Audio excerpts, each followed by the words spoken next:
There we go. So hopefully you're here for CS465 or CS565, databases and scripting languages. And my name is Brad van der Zanden. You should feel free to call me Brad. That doesn't feel comfortable, Dr. van der Zanden is fine. Dr. Brad is fine. It helps you to remember the last name. It means from the sand. It's a good Dutch name. So presumably my ancestors were from the North seas or beaches of Holland. Okay, so you may have heard about what this course covers in the past, and it's a bit different this year. So we're still covering, the first half is still databases. The second half may be more appropriately called web programming. So in the past, I have taught Perl, JavaScript, and PHP. And I decided that Perl is just not frequently used enough anymore to justify covering it, whereas web programming is so big and important, and we really don't teach it anywhere in this curriculum, that I thought it was more important to change over all the scripting language coverage to be that for web programming. So in fact, if you're wondering what the topic of the course will be, let's do here. So I'm going to give you a quick overview today of the course, and then we're going to go through logistics, and then I'm just going to give you some high-level overview of databases. And yep, thank you for telling me that.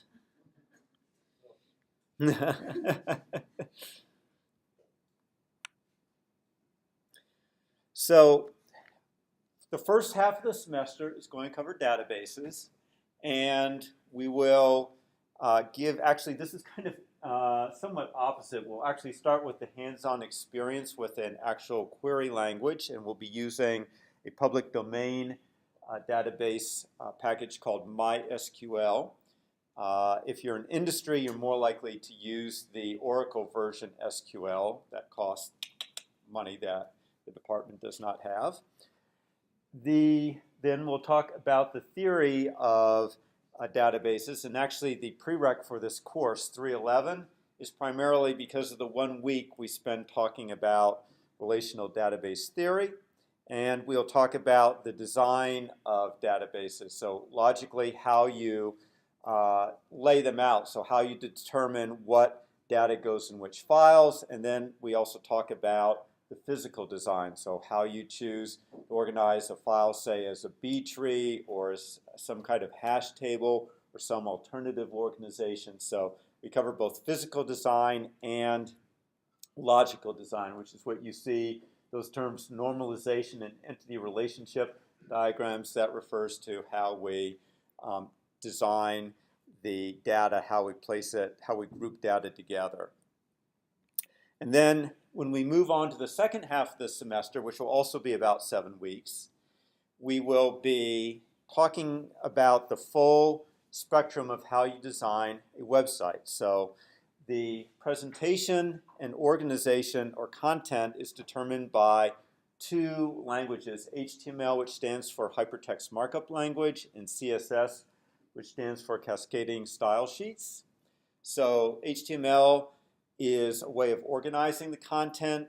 CSS is how you format that content in the browser. So HTML and CSS together are how you basically define the visual part of your website.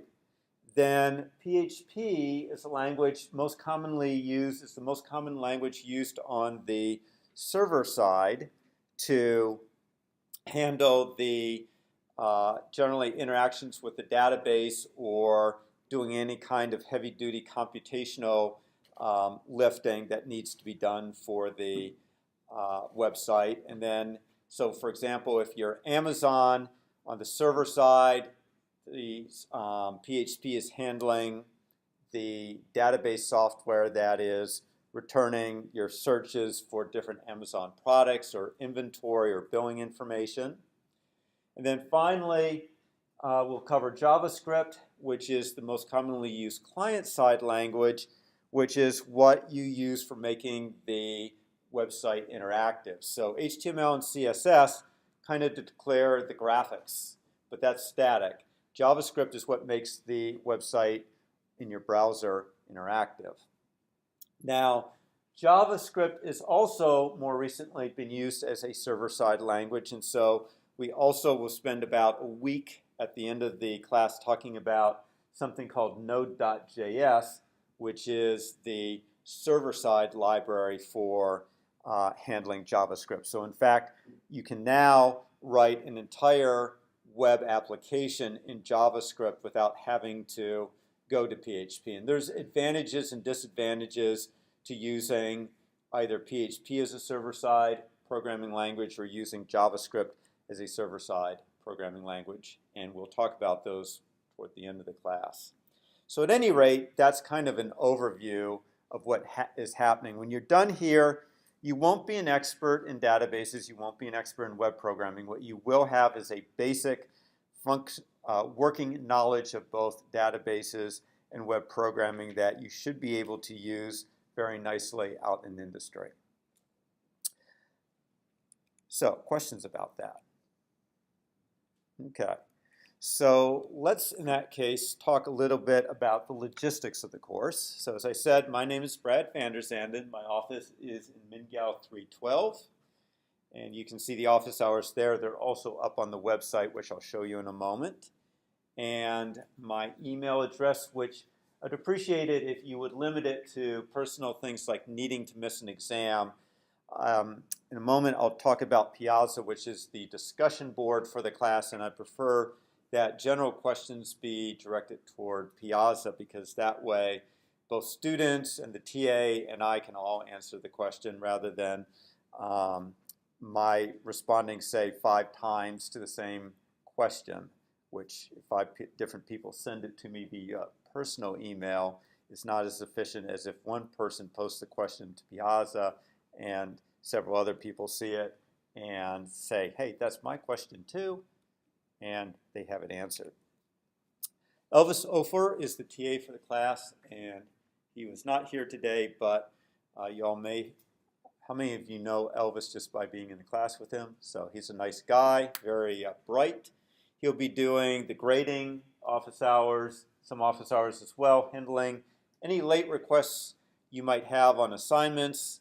Tell you in advance the answer is probably no because I let you have up to 3 days late on the assignment. So generally I do not. And also I give you 5 extra points if you hand them in 24 hours early. So I generally tell the TAs to say no to a late request unless it's something where your life is really disrupted. Like if you you might have contacted the flu, and if you're out for a week and a half, then we can work around it. But if something comes up at the last minute, your dog needs to go to the emergency room, you definitely have my condolences because I have a dog. I understand exactly how you feel, but that's not going to get you an extension. Okay, and his contact information will be on the course website, which we'll get to right now. So the course website, there's 3 different sites we use for the course. The course website that you see there has the general course information, the assigned readings, the lecture slides I use. It will have a pointer to the videotaped lectures. I'll talk about that. And it has a pointer to the homework assignment. We'll use Piazza for course announcements and discussions. We'll use Canvas essentially for submissions of homework and projects and for quizzes, and I'll talk about that in a moment as well. But the big site is the CS465 site. It's the same for the 565 students, so just easier to have it kind of short like that. There's 2 books for the course. They both should be available through Canvas. The question is actually whether it is or not. So if you, you could take a moment and go to Canvas, I would appreciate it. So go to the course. The problem is I can't test this. All I know is that I can get to the textbook myself, But in 140 earlier today, some of the students could not get to the textbook. So please go to Canvas. Take a moment.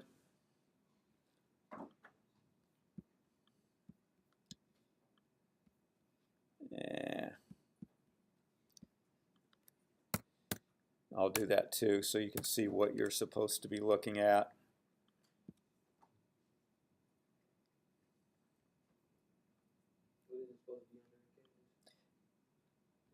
So go to Modules, and under Modules it should be right there, Vital Source Bookshelf. And if you click on Database Systems, it should come to a screen, at least on my computer, it comes to a machine to something that looks like that. Then when I click this, it actually, right now it's going to click through to the book. When I first clicked on it, it collected some personal information from me. So I'm just curious, has anyone been able to get through to the textbook or not? Good. No, there's not supposed to be. That's why I'm doing this exercise.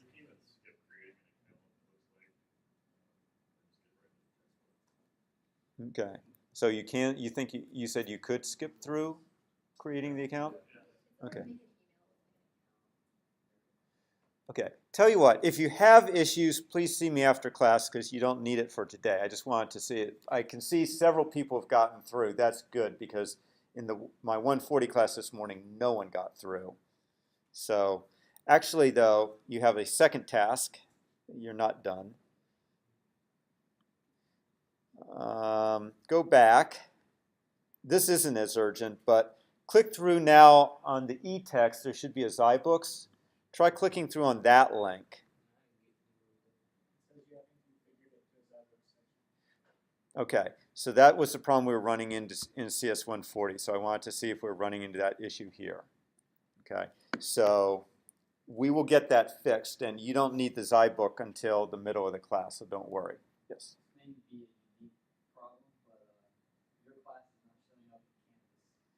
That's a unique problem for you. We'll come and see me after class, and we'll see what the deal is. Okay, so we'll get the zyBook problem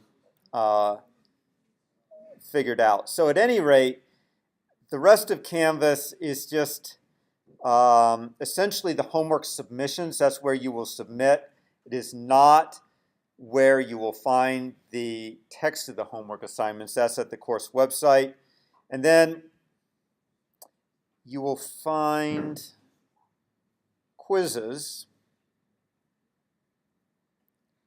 And under quizzes, what I have you do is after many of the classes, most classes, I have you complete a quiz within 48 hours. And that is just meant to be very short, usually 20 minutes, force you to rehearse the material. And the reason for that is study after study shows that if you rehearse material very shortly after it's presented, you retain it better than if you learn it and then put it aside for several weeks until you get to a midterm. So the quizzes are generally multiple choice, or sometimes they're a short calculation question, take about 20 minutes, and as I say, they just force you to rehearse some of the material that I've covered in class. They're due 48 hours after the start of class, and there is no quiz for the first day. So the quizzes start next Tuesday. And those quizzes right now are not available. They will become available in time for next Tuesday's class. And I will remind you on Tuesday to start doing them. Essentially, they're there every class unless I tell you that there is not one for that day.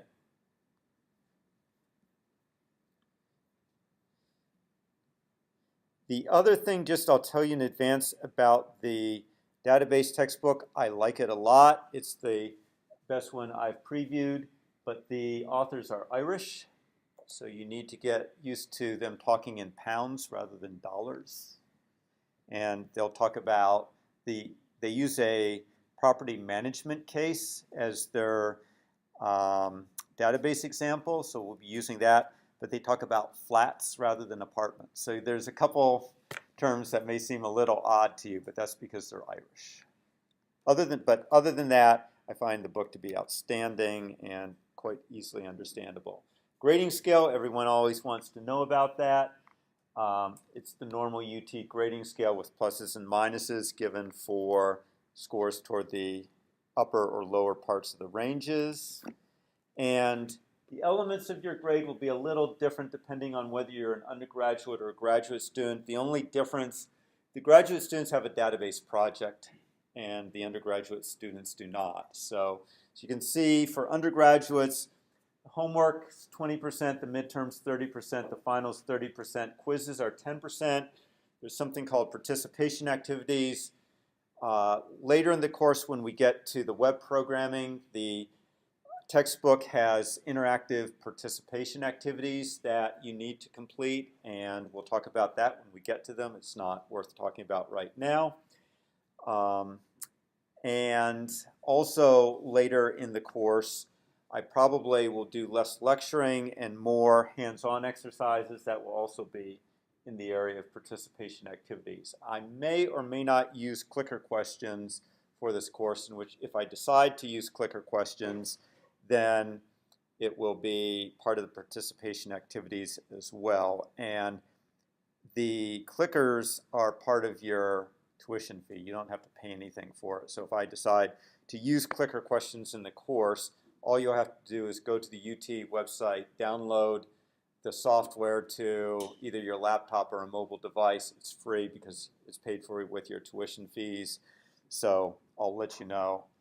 Probably will use clicker questions during the database part of the course just because it mixes things up. I don't like to just lecture for 75 minutes. Too easy for you all to nod off if I do that, even though I'm such a riveting lecturer. Okay. So for the graduate students, same thing, except just a little less for the midterm and the final and the quizzes and participation activities because the project is 15%. Okay, key dates. There's one midterm, covers all the database stuff, which is on Tuesday, October 16th. The final covers only web programming. So it's really a second midterm, and that's Friday, December 7th. For graduate students, the other important deadline is the project due date of November 21st, which is 6 a.m. And graduate students, don't worry about that project right now. It's not until mid-October that you need to start thinking about it. So until we've essentially gotten all the way through the database portion of the course, it's not worth thinking about or trying to do it. Okay, so let's just head back and look at the website very quickly. So I'll let you read my teaching philosophy more if you care about it, but let me just summarize it. So the first half of this class is going to be lecture oriented. In the past, I tried to make it more hands-on. It just haven't figured out a good way to make that happen. So the first half of the class, more lecture oriented. Second half of the class is probably going to be more hands-on. So a lot of the web programming stuff, you read it, it's pretty understandable. Where you really learn it is by doing it. So the web programming book we have for this course has a lot of hands-on participation activities I'll have you do during class, and I'll just help you with those exercises if you're having trouble. Also, if you run out of those to do, then you can work on homework assignments. There are times, even during web programming, when I will lecture. For example, there are things like regular expressions, which you may have seen in a cursory way in 3.11 or 3.12, but you didn't see them in the way that they're used in scripting languages. So, and I don't just think reading a textbook really is necessarily going to do them justice. So there'll certainly be always short lectures at the start of the web programming section of the course, but many of those things then will, after 20 or 25 minutes or half an hour, will become more hands-on where you're working exercises. It still helps to read the textbook before you come to class for the database portion. For the web programming part of the course, I can pretty much force it because I will be assigning also participation activities beforehand. The web programming textbook, I like it. It's what it is if, well, actually I can show you easier than talking about it. I don't need to use the, there we go. So what it does is it will give you some reading material, and then it has these participation activities, which sometimes it's an interactive figure. Like this is an animated figure, which is pretty neat. You start, and it gives you a caption, and it does some animation, and then it will do some more stuff, and you can see the animations going on up here. So some of them are interactive figures, and the participation activity is simply forcing you to go through the animation on the figure, which is better than a static figure. Sometimes the participation activities involve actually taking something, this is a little document, and marking it up, in this case with HTML code, so hands-on exercises.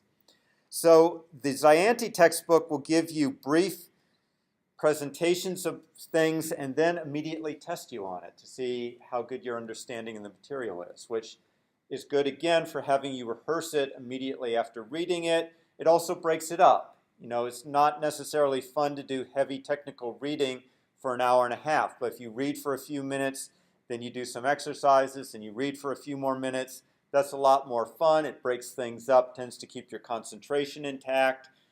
Also, Zianti is very good about keeping it punchy. A lot of textbooks get verbose, but Zianti is good at being pretty to the point about things. And also, in textbooks, they often go through rather verbose examples. Zianti will tend to go through some short examples and then plunge you into exercises where you're working on it. So in 140, it's worked really well.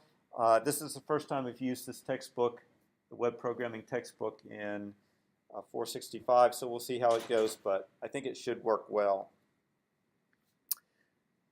Okay, so that's the teaching philosophy. And I do record my lectures, so they are available. So if you go to lecture notes, reading assignments, blah, blah, blah, under lecture slides, there also are typically links to the lecture for that day. And those lectures usually go up by the evening. Sometimes it takes to the next day to get them up. Also going to try an experiment this semester with the videotaped lectures. There's a group in Florida that takes your lectures and tries to extract search terms from them using AI. So they claim that they can actually index your video with search terms. So you can actually, for example, say relational algebra, and it will say, okay, starts at minute 33. So presumably you can then just hop to minute 33. So we'll see how that goes. And hopefully that will be an improvement over just a straight videotaped lecture. But the nice thing about the videotaped lectures, if you miss a class, other than an exam, I don't care. Just watch the videotape and you'll get it. If you miss something in class or you space out, go back and look at the videotape. Studying for a midterm, need to go back and look at something. It's good for all of those activities. And then, especially for the databases portion of the class, I typically have slides. So I publish those slides as well. So like the PowerPoint presentation I just went through, you can also find it online with the slides. You can see each time I have chapter readings assigned. Sometimes I'll have you also go to supplementary readings. W3 Schools is a very good supplementary website. Later on, when we get to the web programming part, I'll add participation activities for you to do before class. So you can see over here, there are homework assignments. So they give you the homework and when it's due. Very important. Notice the due date time, 6 a.m. in the morning. For you night owls who like to work after midnight, and a lot of CS people are night owls. So when it says due Saturday 9/8, it's really due Friday evening 9/7. Okay, but you have all night to work on it, so you can actually work on it until Saturday at 6 a.m. But don't just take a look at the deadline and say, oh, I have all day Saturday to work on it, or oh, I have all day Friday to work on it. No, you don't. Okay? It basically is really due the day before in the evening. Okay? Also know I'm not that much of a night owl. So if you post a question at 2 a.m. the night the homework assignment is due, I'm not answering it. At least not until the next morning. Okay? I'm asleep at 2 a.m. Okay? So you might get lucky and one of your fellow students will also be up late and working on it, but just warning you, if you post something at 2 a.m. the night before it's due, you're probably not getting an answer until the next morning from me. Okay, so questions about any of that? Okay, and remember there's quizzes. I'll keep reminding you the first couple weeks of the semester, and then I will stop reminding you because you should get in the habit of always doing the quiz right after class. You'll also notice all of the homework assignments for the database portion of the class are up. I don't yet have the homework assignments for the web programming part of it because it's changed from the previous semester, so still need to get that going. Basically, for the second half of the course, you're going to be doing a web programming project. Sorry, it'd be nice if you could each propose your own, but that's too much work. So it's going to be one that I design and that you implement. And basically, instead of having it due all at once, it's going to be done as a series of 3 homework assignments where you design the visual presentation, then you design the server side, then you design the client side. So it'll be 3 homework assignments, which, as you can see, I've not yet written up, but they'll be there in plenty of time by the time we get there. Okay, and important again on the homework assignments, if you hand it in 24 hours early or earlier than 24 hours, you get 5 extra points. Okay, so that is your incentive to turn it in early and not procrastinate. And also, if there's any typos or stuff on the homework assignment, I tend to find out earlier because you all are doing it earlier. So don't, when you say, oh, is there extra credit? Well, one easy way to get extra credit is to turn in the homework assignment 24 hours early. You can also turn it in up to 3 days late, but then it's not so nice because then it's 10 points late for each day that you turn it in late. So you can hand it in up to 3 days late, but if you hand it in 3 days late, you'll only get 70 points max on it. So say for the homework you do turn it in early. Could those 5 points go toward say you missed something on midterm or final, or would it just be just Nope, it's just for the homework assignment. Okay. But it's just because it's too hard to otherwise deal with trying to move the points around. It's just easier to do it that way. Yes. No, 10 points. I said if you turn it in 3 days late, the maximum you could get is 70 points because it'd be 10 points deducted for each of the 3 days. Sorry. No, it's because I'm ruthless. Only 7 points if you hand it in 3 days late. No. Okay. Other questions about that? Okay. Please don't plagiarize. So everyone do their homework by themselves. It's fine to hold high-level discussions about something. I mean, sometimes you're just going to have difficulty wrapping your head around a problem. That's fine to discuss it with a friend. But when you sit down to code it, do it separately. Don't sit down and code it together, because if you sit down and code it together, it's pretty much going to come out as looking like plagiarism. Okay, just is. So, you know, if you're having trouble with a certain query on a database problem, yeah, feel free. How did you attack it? Blah, blah, blah. But then go off, do the coding separately. If you need to, if you get stuck on something, you need help from me or the TA and post something to Piazza. If you post code to Piazza, please make sure that you have made it so only the instructors can look at it. There's ways when you post something to Piazza, you can choose to make it either available to everyone or available only to the instructor. So if you have a specific, you know, problem where you have to post some code, please only make it visible to the instructors so other people don't see it and possibly copy it. Okay, if you have a general question, post it to everyone because we want everyone to see it. My dad, who was also a professor, used to have a rule of thumb, which is if one person has a question and asks it, probably 10 other people had the same question, just didn't have the guts to ask it. So it's good if you post general questions to Piazza because that way everyone gets to see them. Also, it's better than one of you emailing Elvis and another one of you emailing me and us giving you two different answers. That way we all have consistent answers up on Piazza. Also, when you post code, please post all of your code, not just the fragment you think is wrong, because it's often the case that the fragment you post is correct, and it's something else in your code that is wrong. So if you're looking for that kind of help, please upload the entire code. Okay, as I said, later on in the semester, the graduate student project will be up and available. I may not be, well, it actually already is. That's good. And then we'll have the office hours for Elvis posted, but if you're looking for office hours, that's under general information.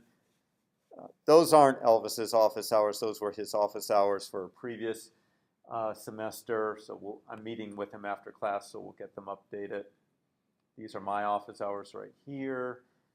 So if you ever have questions about the general weightings of things, it's also on the course info. So all kinds of things. What if I miss an exam? Please don't, but sometimes it's unavoidable. On the quizzes, I dropped 3 of them because I know that you can't do them every single time. Sometimes you just have deadline issues. Some of you travel to conferences.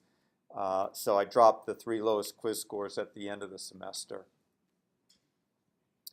So if you miss a quiz, don't worry about it. Please don't ask me if you can make it up. You can't. It's too much of an issue to try to create extensions because pretty much on every quiz in a class this size, someone is going to want an extension. Okay, so I just make it easy. I drop 3 quizzes. And the quizzes are often good preparation for the midterm and the final. So it's also good to review the quizzes when you get ready for the final. So that's pretty much an overview of everything. And then the exams. When we get to that point, I will have sample exams up. Obviously, there's not yet been any exams from this semester, so I will have samples for you to preview when we get to that point. So, questions, comments? Okay, so got about half an hour and just going to give you, in that half an hour, an overview of database systems, their advantages and disadvantages, and some definitions. So as I said, first 7 weeks, databases, second 7 weeks, web programming. And in fact, we will start by going to my lecture notes. Not those, though. That might be simpler. We could go over and redo Unix VI files and compiling. I think you probably got that pretty much down right now. Question is, why was that website even up when we're just covering 365 stuff? That's odd. Okay.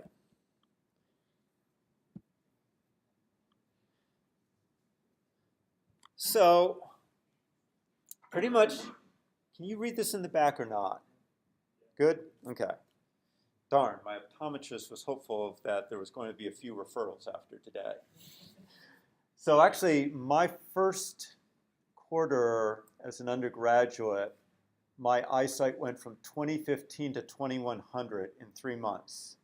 So I went from being able to sit around the middle of the classroom to sitting in the front row squinting at the chalkboard. Hopefully that won't happen to any of you. The thing that you might surmise happened during that time is I went through a growth spurt.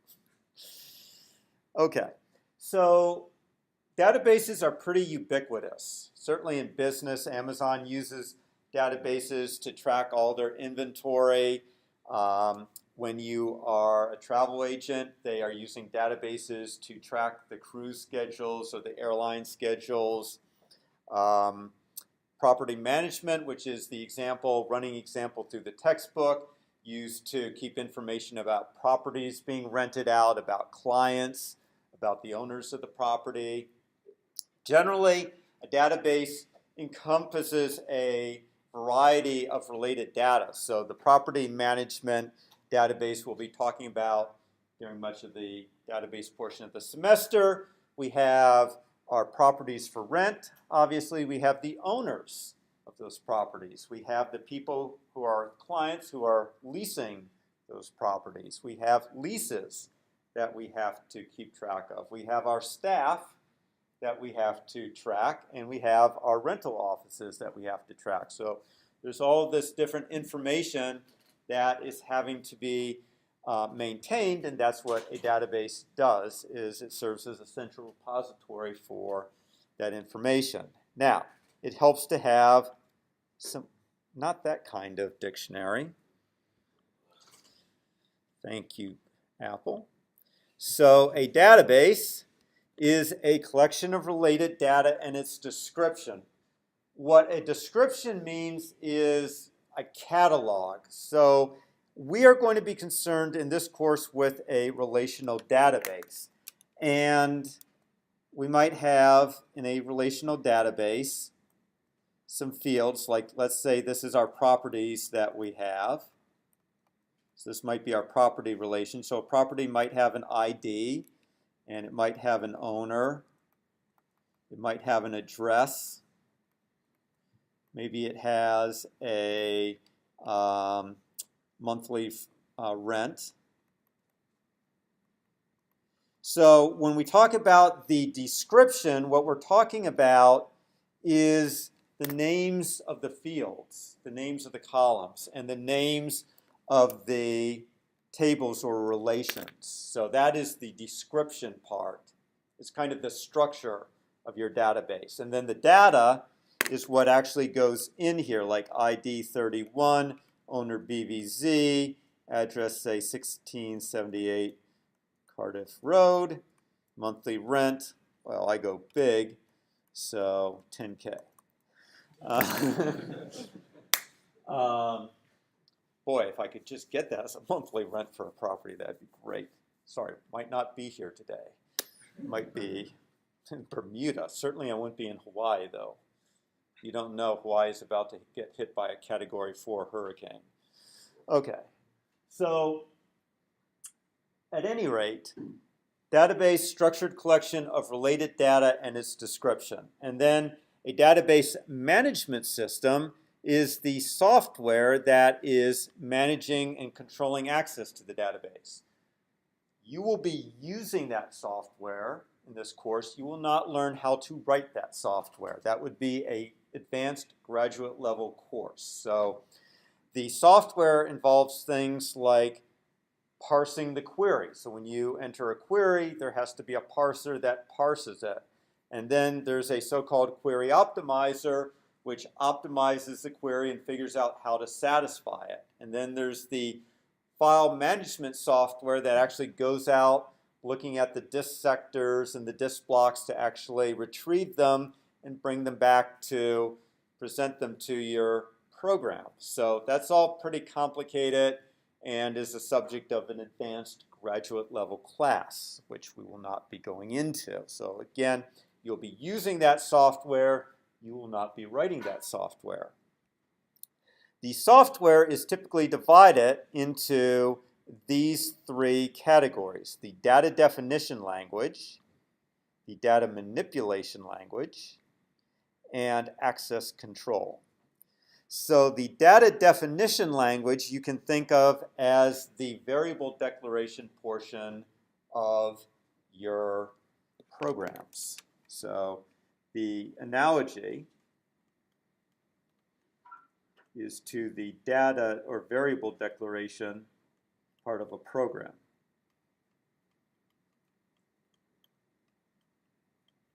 So that's actually declaring the structure of the database. These are the relations or tables. These are the fields in each table. These are the types of the fields, like string or integer or date.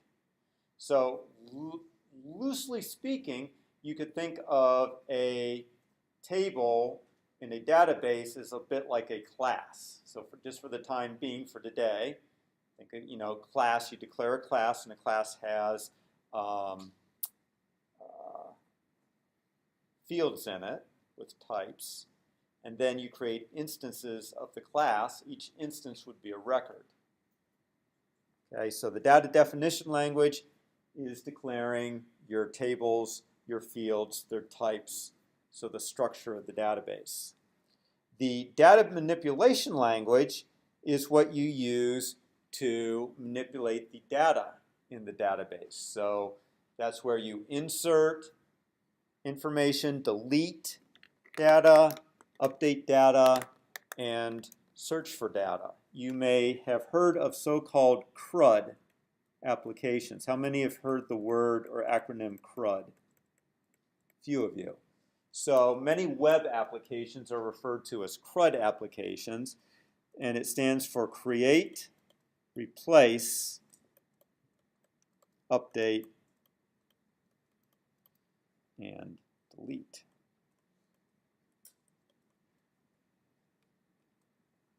There really should also be a find. So that actually doesn't, there should be a fifth one that is reading from the database. In fact, that maybe I'm wrong. Maybe replaces read, and I went through too quickly. Let me put this would seem more like it, because update would be replace. I'll check it. At any rate, when you hear a CRUD application, that's what's going on. Create, reading information, updating information, deleting information.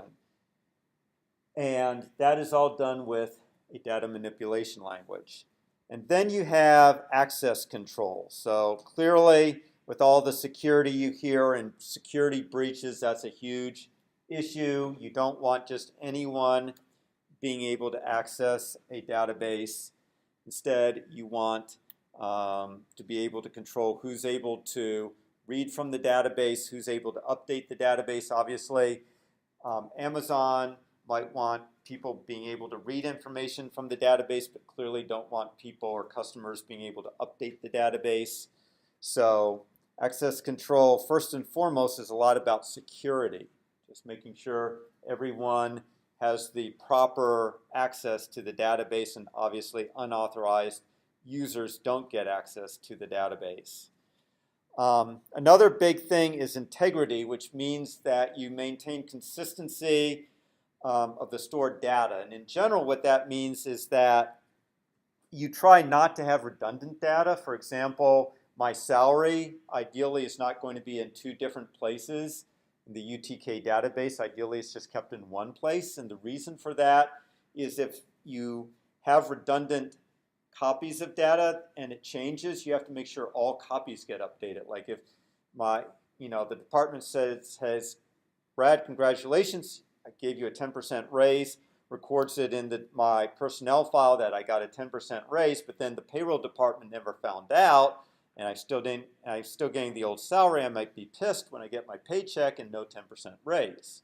So the idea with integrity is trying to reduce redundancy, trying to ensure that there's consistency across the stored data. Now, it turns out you can't get away completely from some redundant data. The keys that we use for identifying objects have to be repeated in different places in the database. There's no way to get around that. But so-called dependent information, like salary or my name, things like that you don't want to repeat. And that's what database management software is supposed to help with.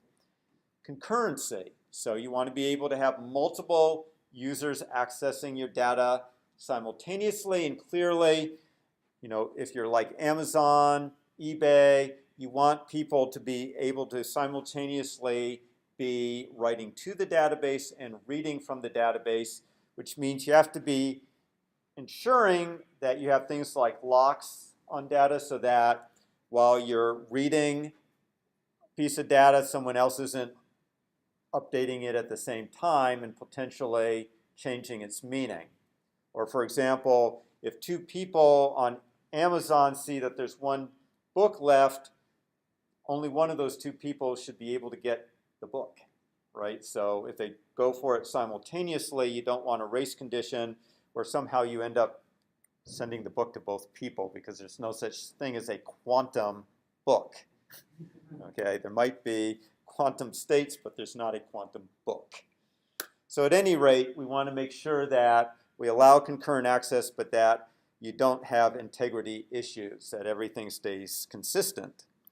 And of course, you have recovery control because sometimes things crash, in which case you want to make sure that when things crash and you bring it back up, it's in a consistent state. That means sometimes you may have to roll back transactions. Okay, that pisses off my wife sometimes, who thinks she's getting a deal until she's not getting a deal. I'm not being discriminatory here because she handles all that stuff for us, so she's really good at it. But that's the kind of thing that where you have to, how should I say? If people are in the middle of things, part of the database may have been updated already. So for example, you might have already reserved a seat on an aircraft. But before you can finish buying the ticket, database crashes. Okay? So the transaction was not finished. You didn't pay for the ticket, you reserved the seat. In that case, when it comes back up, the rollback is the seat's not reserved anymore. You have to go in, you have to start the transaction from the beginning. But they also have to make sure that they rolled back the seat selection part of the process. Okay?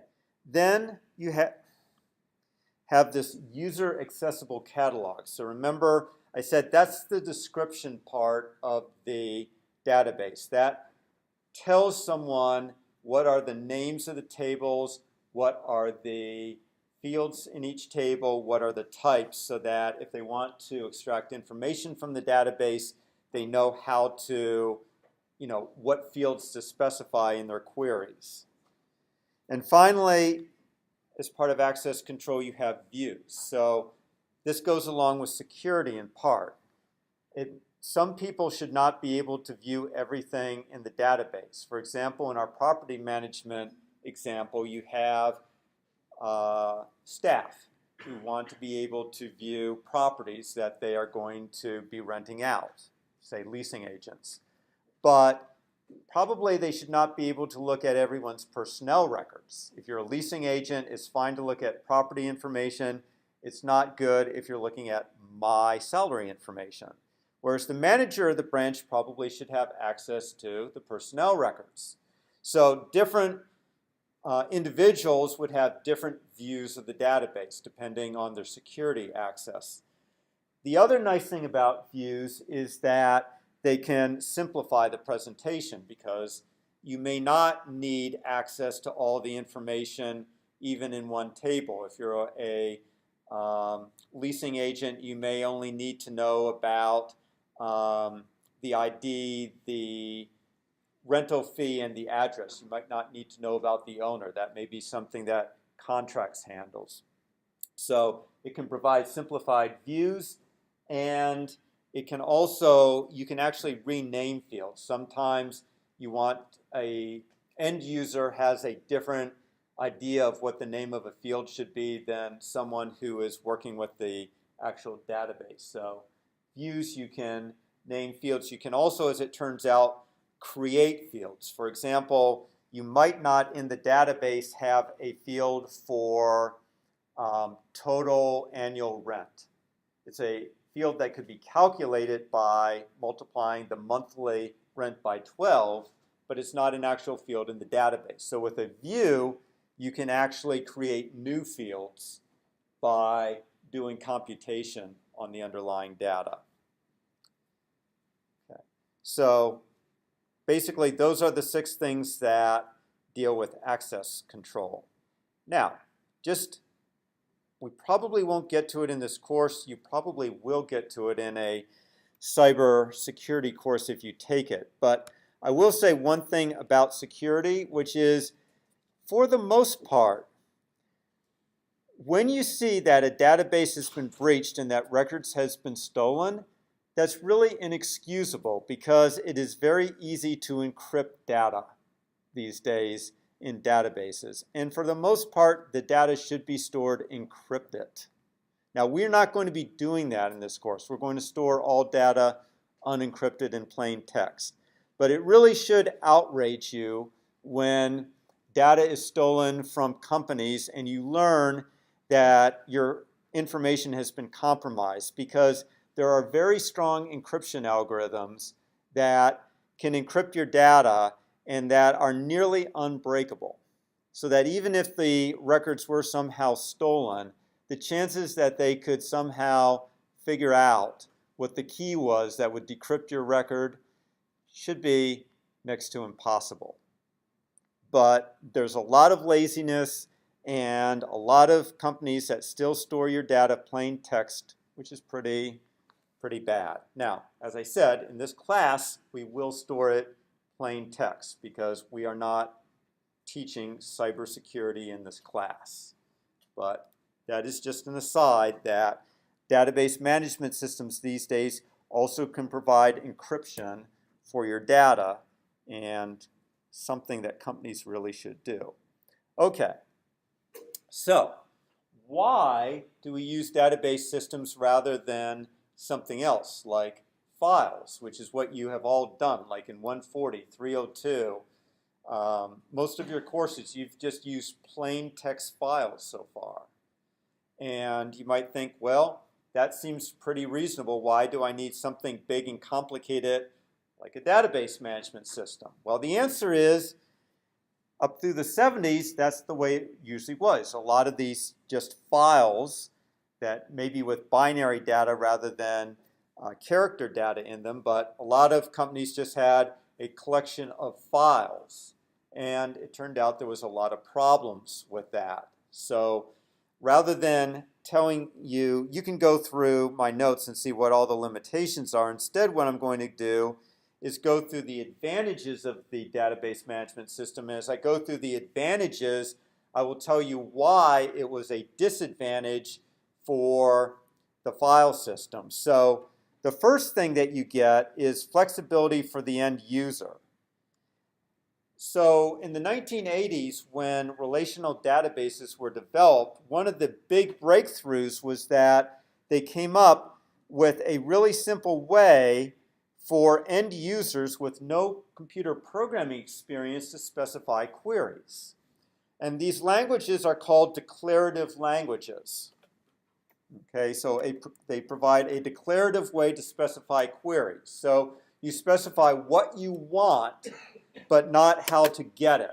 Meaning you don't have to specify the actual files on the system or how to go to those file blocks to find them. Instead, you simply do a query that looks like this. I know it looks somewhat complicated, but what we're looking for here is the names of the clients that live in this person, Joe Keogh's properties. Okay, so maybe I'm a leasing agent. Joe Keogh just called on the phone, said, yo, can you tell me the names of the people staying at my properties? And so the rental agent is saying, okay, what you want is the first and last name of your clients, and that information is spread across a number of tables. So there's a client table that contains the client's first and last name. There's the private owner table that contains Joe Keogh's information. There's the property for rent table that has all the properties for rents. And there's the leases that says which clients are leasing which properties. So we're selecting all the clients, and where the private owner's first and last name is Joe Keogh, so that's that. Okay, and then we want the private owner's number, so that's going to give us, when we look up Joe Keogh's information, we're going to get Joe Keogh's owner number. That's going to be a unique ID for Joe Keogh. So we can use that owner number as, in effect, an index or key into the property for rent. So now in the property for rent, we're using it to find all of the properties belonging to Joe Keogh.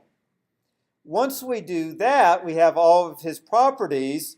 We're going to find those properties in the lease table, because not all the properties might be under lease right now. Some of them might be for rent. That is not yet leased, so we find those properties that are actually leased. And finally, from the leases, we find out the client numbers, and we can use then the client numbers to go into the client table in order to finally find the first and last name. And I know that may look a bit complicated, but in a couple of weeks we'll talk about how you do these queries. This is called a join query. It's actually a fairly complicated query, but the thing is, a leasing agent could probably be taught how to write this query. Doesn't need any computer science background. So this was a big advantage of relational databases, that an end user with no CS experience could write such a query, and then the database management system would parse this query. It would be pushed through a query optimizer. Think of that like a compiler that figures out the series of operations required to answer this query. And then the result is typically done as a table. And unfortunately, I don't have a good example of a table here, but think of an Excel spreadsheet. It just comes out looking like a table, in this case with the client's first name and last name, and it'd just be a table with those first and last names. Before that, when you just had a bunch of files where all this information was available, the leasing agent might have to go to a programmer in your data processing department and say, hey, I'd like a report. Joe Keogh just called up. I need this report of the clients that live on Joe Keogh's properties. And the data processing agent would be, or programmer would be like, yeah, I got a deadline 3 days from now. So how about you get back to me in 3 days? And then I'll write that little program for you. You're like, but Joe's a very important client. I need it today. Yeah, that deadline's also really important to my boss. Job's on the line, so talk to you in 3 days. Bye. So that wasn't so good. So basically, you had this issue that your leasing agents or your end users were dependent on your programmers. The programmers were already working on other projects. It could be a big lead time before you got the information you needed. But with relational databases, the end user just types in this query. It takes a few minutes to figure out how to compose it. But once they do it, they get the results immediately with no intervention from the data processing. The second advantage of database management systems was controlling data redundancy. So again, when you have all these files, it might be that the leasing department maintains some of the files and the sales office maintains some of the files. So just going up to this query for a moment, the leasing office might keep information about the leases. The sales office is probably going to keep information about the properties for rent. Both the sales office and the leasing office might be keeping track of the client. And then, let's see, there might also be a billing department that needs to keep track of our private owners and our clients so that we can every month give the owners their rent checks, and every month we can collect rent checks from the clients. So we might have 3 different departments: accounts payable and receivables, sales office, and leases, so legal. And all 3 of them are keeping information that is potentially redundant, such as the sales office and the accounts receivable both keeping information on clients. And that means when we have this redundant information that it's easy for it to become out of date. So Joe Keogh calls up, says, hey, I got a new phone number, a new email address. And the sales office is like, great, we got it down, Joe. We changed it, and it's all good. Except that the next month, the accounts receivables department didn't receive the update on the email. They're having a trouble depositing Joe Keogh's check. They're sending Joe email. It's bouncing back. Okay. The problem was the sales office never communicated the change of email address to the accounts receivable, so they never got it. Bottom line is, with database management systems, everything comes into a central location. So in database management systems, the data is all in a central repository, whereas before it was spread all over the place. Now, does anyone can think of a disadvantage of a central repository? What could go wrong when it's all centralized? Yes? Very good. If the repo goes down, everything's down. So one thing is it's not as fault tolerant. So before, if something went down in the sales office, there wasn't still the accounts receivable, and the legal office was fine. Now if the central server's down, everything's down. Okay, what's another problem with the central repository? Security. If you're a hacker, there's nothing better than a central repository. It's like the proverbial mother lode. You break the security on that central repository and you've got everything. Whereas if the data was scattered among 3 different departments, you break into one department, that's well and good, but you might not be able to crack into the other 2 departments. So the second big disadvantage with the central repository is security. It's both good and bad. I mean, the thing is, it also having a central repository means you put the security in one place. And you might have an ace defender, a person who's really good at security. Well, that person may be able to put a nice net around everything in the central repository and keep people from breaching it. Whereas when it was scattered in 3 different locations, maybe 2 people weren't as good, and their caches of data were more susceptible to being breached. So it's kind of a dialectic. There's good and bad to having things centrally located. Okay, data integrity kind of goes along with data redundancy. Basically, it's a lot easier to ensure data is consistent when you don't have redundant data. Okay, sharing of data is a lot easier when you have a central repository. So this query right here, before it kind of went across 3 different departments. Legal had the leases, the sales office had the properties, accounts receivable might have clients and private owners. You have to combine information from different sources, and that might not be an easy thing to do because back then it might be that your accounts receivable was in COBOL and your sales office might have been like in C. And so the file formats were different because COBOL uses a different file format than C. And there was just a whole bunch of logistical issues in even sharing the information because they were in different formats in different languages. And it was hard to share the information. So databases put all that in a single repository with one language so it's easier to share. And then you have decreased maintenance costs. The biggest reason is because you don't have a big data processing department that has to keep maintaining all of this information. Instead, typically what you do is you buy it from like Oracle or Microsoft or some other big vendor, and they maintain all the software. So you also, in that case, don't have to worry about security. You don't have to worry about writing concurrency. All of these things are hard to do. So if you kind of can farm out that expense to a company like Oracle or Microsoft, that's a good thing.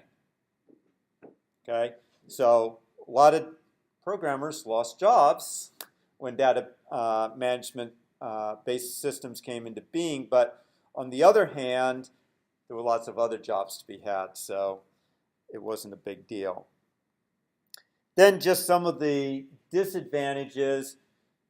While it does decrease maintenance costs, you do have to pay for a license. I just told you we're using MySQL because we don't have the bucks to pay for SQL.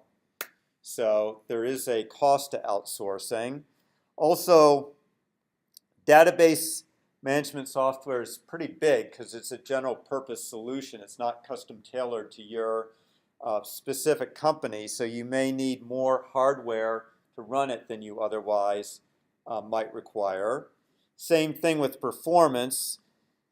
When you write a general purpose package, that's not necessarily going to be as fast as if you could fine tune it for your particular needs. But again, these queries typically get performed so quickly, it's not really an issue as to whether it's fine tuned. And quite frankly, the amount of research that's gone into improving the performance of database management systems often means that they are more efficient than if you fine-tuned it. It's just like if you write something in a high-level language, theoretically someone writing it in assembly language could make it run faster, but in practice, compilers are so good that the code spit out by a compiler is going to beat your assembly code, just the way it is. So it's probably not a big effect as you might think.